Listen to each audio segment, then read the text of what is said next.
ಇನ್ನು ಸಾರಿಗೆ ಸಂಸ್ಥೆ ಮುಷ್ಕರ, ಶಾಲಾ ಮಕ್ಕಳು ಪರದಾಡ್ತಾ ಇದ್ದಾರೆ. ಹುಬ್ಬಳ್ಳಿ ಕೇಂದ್ರ ಬಸ್ ನಿಲ್ದಾಣದಲ್ಲಿ ಒದ್ದಾಡ್ತಿದ್ದಾರೆ ಮಕ್ಕಳು. ಶಾಲೆಯಲ್ಲಿ ಪರೀಕ್ಷೆ ಇದೆ, ಬಸ್ ಬೇರೆ ಇಲ್ಲ ಅಂತ ಗರಂ ಆಗಿದ್ದಾರೆ. ಗ್ರಾಮೀಣ ಭಾಗದಿಂದ ಬಂದಿರೋ ಮಕ್ಕಳು ಪರದಾಡ್ತಾ ಇದ್ದಾರೆ.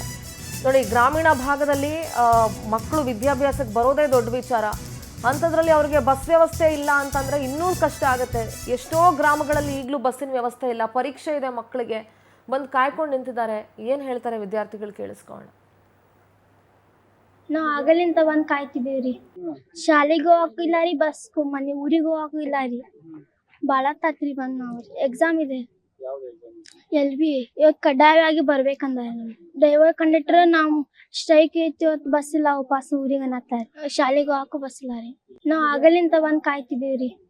ಶಾಲೆಗೆ ಹೋಗಕ್ಕಿಲ್ಲ ರೀ, ಬಸ್ಗೂ ಮನೆ ಊರಿಗೆ ಹೋಗಕ್ಕೂ ಇಲ್ಲ ರೀ. ಭಾಳ ತಾತ್ರಿ ಬಂದು ನಾವು ಎಕ್ಸಾಮ್ ಇದೆ.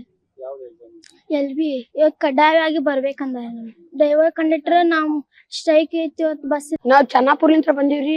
ಬಸ್ ಮಧ್ಯಾಹ್ನ ಮಟ್ಟ ಚಲೋ ಐತಿ ಅಂದ್ರಿ. ಈಗ ಮತ್ ಈಗ ಬಂದ್ ಆಗ್ಯಾವನತ್ರಿ. ಈಗ ಬಂದ್ ಸ್ಕೂಲ್ ಸುಟ್ಟಿನ ಕೊಡ್ಬೇಕ್ರಿ. ಸ್ಕೂಲ್ ಅದು ಮಾಡತ್ರಿ. ಹಾ ರೀ, ಎಕ್ಸಾಮ್ ಅದಾವ್ರಿ. LB ಎಕ್ಸಾಮ್ ಅದಾವ್ರಿ. ಊರ್ಲಿಂತ್ರ ಕರ್ಕೊಂಡ್ ಬಂದಾರ್ರಿ. ವಾಪಸ್ ಬಿಡಾಕು ರೆಡಿ ಇಲ್ರಿ, ವಾಪಸ್ ಶಾಲಿಗೆ ಹೋಗಾಕು ರೆಡಿ ಇಲ್ರಿ. ನಾವ್ ಚೆನ್ನಾಪುರ್